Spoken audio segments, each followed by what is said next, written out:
Alright, so I'm bringing you a deck profile of the deck that I played last format. This deck isn't viable anymore because so many of the cards that the deck relies on were hit.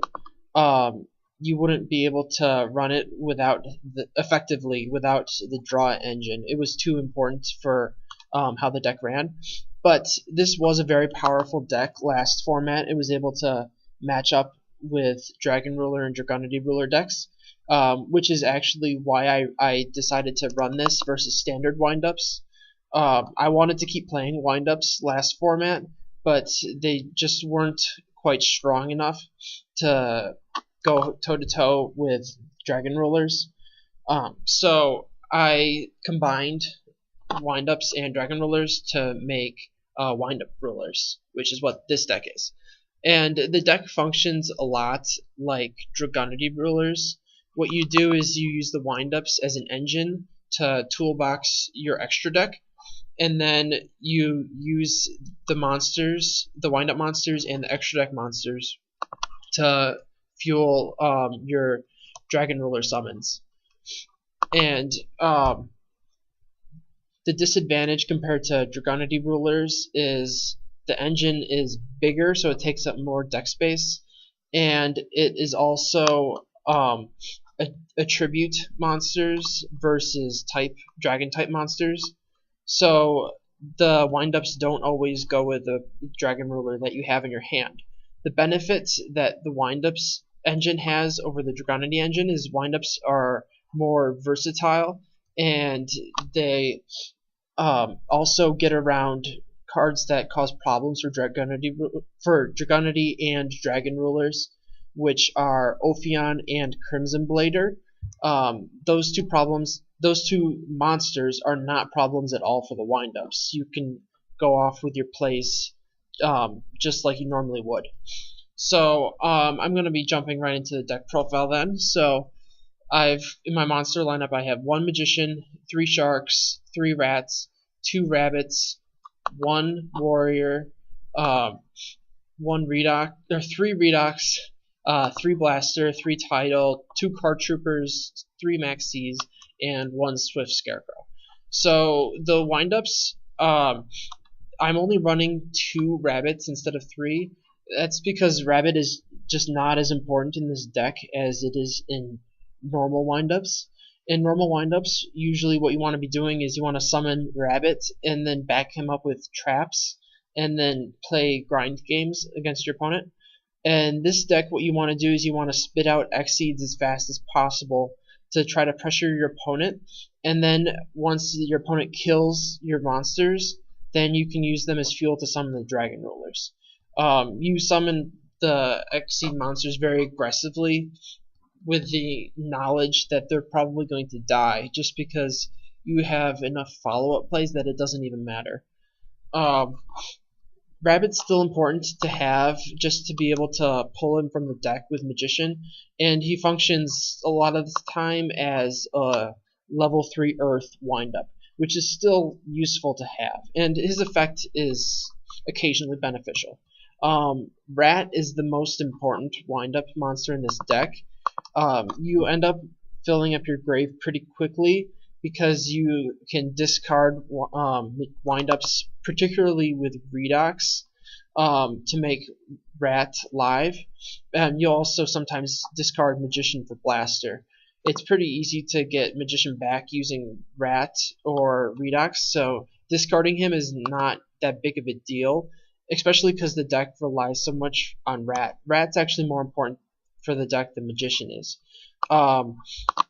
And it's really easy to, for example, you can normal summon a Rat, and then your opponent will stop that play with like maybe a Torrential Tribute, and then you follow it up by discarding Redox and another Rat, and then you get your play off anyways. And then you have the 1 Warrior for Invoker plays, and it's also a level 4, which sometimes you just need a level 4 windup. And then 3 Sharks is pretty obvious. The Sharks and the Magician are pretty powerful in the deck, just like they are in normal windups. You're running 3 of the Dragon Rulers that match up with the wind-up's attributes. Fire, you have Magician, and also in your extra deck you have Volcasaurus and Zenmaines are fire. And then you have water, you have your sharks, and then in the extra deck you have Leviathan Dragon, Acid Golem, Abyss Dweller, and that's it for water. And then Earth is the best attribute in the deck. You have a lot of those. You have Rat, Rabbit, Warrior, Card Trooper, Max C, Swift Scarecrow, and then the extra deck you have Invoker, Diamond Direwolf, and that's it. And then also, you don't have any main deck dragons outside the Dragon Rollers, but you can use themselves. You do that a lot actually, and you just search the other one. You'll usually only summon 1 Dragon Ruler per turn in this deck, so you don't make level 7 Exceeds as much. And then also in the extra deck, Leviathan Dragon is a dragon for each of them. Queen Dragoon Djinn is a dragon, and Gaia Dragon is also a dragon type. So you do have a lot of fodder, and like I said earlier, a lot of times you'll summon Blaster by banishing a Tidal and a Redox, and then searching a Tidal and Redox to your hand. So usually you use them as beat sticks or walls when you're summoning them, and it's the main thing that they add to the wind-ups, to be honest, is the Pots of Greed. The triple Pot of Greed is pretty useful in the deck. And then it makes it easier for you to get your wind-up combos together. You draw Factory plus wind-ups a lot more often. And then the rest of the monster lineup, Card Trooper, to mill dragons for free pluses, and also also sets up the grave for a rat. Being attacked over by Crimson Blader isn't a problem for Card Trooper in this deck, because Crimson Blader can be worked around using wind-ups. A lot of times you can just make Volcasaurus and blow it up. Then Max C is obvious, going up against most of the Dragon Rulers. It is like an upstart goblin that stops your opponent for the turn. Or they'll let you plus off of it, but usually they don't.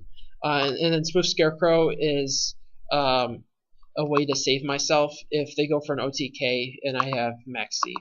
It's also just a good trap in general for the previous format. There was a lot of games where I would have lost if I didn't run Swift Scarecrow. And then spells, I'm running 3 Factory, 3 Sacred Sword of 7 stars, 1 Gold Sark, 2 MSTs, and then 1 Different Dimension Reincarnation. Factory and 7 stars are why the deck is so good.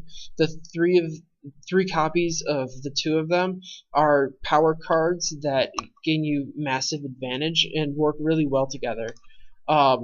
You end up thinning your deck a lot through both of them, because this will net you 2 draws plus a search, and then this will net you a search every turn that you get it off. So you end up pulling all of the monsters out of your deck and all the wind-ups in the Dragon Rollers, and then you end up with a higher concentration of Maxis and traps and cards like MST in your deck, and then you draw those more often. So it has surprising synergy with it itself, between the 2 different archetypes. Gold Sark is just a way to search whatever Dragon Ruler I want to my hand. I like it better than Dragon Ravine, just because I'm not running as many dragons in the deck. And then MST is important because this deck can lose to continuous cards pretty badly, like Vanity's Emptiness or Goes in Match, stuff like that. So you need to have outs to that. And then Different Dimension Reincarnation is it's a power card for more spam, you can use it for either a windup or a dragon ruler. It comes in handy. I always side this out for games 2 and 3 because usually people bring in MSTs, and this is a bad card against MST. I usually bring in the third MST, just swap them out. And then you have for your traps, Return from the Different Dimension, Sixth Sense, Torrential Tribute, Compulse, and Regeki Break. So not too many traps. You don't really need that many traps because usually you have monsters in the field and you're not worried about getting OTK'd or whatever. These are 2 power cards that just win you games. Yeah, there's not too much to say about them. They're banned for a reason. And then these are the three traps that I felt worked the best. Torrential Tribute is good when my opponent makes a large field. This is good against like Dracossack and Big Eye and cards like that. And then Regeki Break is good because I can use it as monster removal or another MST. So it's pretty versatile. I didn't want to run more Regeki Breaks because I didn't want to have any more discard traps, basically. I thought just one was enough. With how often I have Dragon Rulers in my hand, I felt that that's worked out the best. So just because these were the best traps for the last format, essentially, in this specific deck. And then side deck, this is for last format again. So 2 Effect Veilers, 1 Swift Scarecrow, 2 Fencing Fire Ferrets, 1 MST, 1 Dark Hole, 2 Closed Forest, 1 Divine Wrath, 1 Solemn Warning, 1 Vanity's Emptiness, 1 Eradicator Epidemic Virus, and 2 Trap Stun. I didn't side very much when I played against Dragon Rulers or Dragonity Rulers because my main deck was already geared towards that matchup so much. So most of these are for rogue decks that I would come up against. And then my extra deck for rank 3s, I have Levier, Leviathan Dragon, Zenmaines, Invoker, and Acid Golem. So Levier is ridiculous in this deck because you end up banishing so many of your windups for the Dragon Rulers. So this has your free selection of almost whatever windup you want. At one point I was actually playing 2 Leviers. It's not a bad choice to go that direction just because you want to summon Levier so often in the deck. Usually you'll make him almost every game. Just it's very powerful. Leviathan Dragon is essentially there because you can detach a monster from it immediately, and he's also dragon. Those are the only 2 reasons I'm playing him pretty much. This was actually before Alucard came out, I think. I might have played Alucard instead, but your opponent has to have a set card still, so I don't know. Anyways, what you do a lot sometimes is you have a rat and a shark in your hand, I believe. Let me think.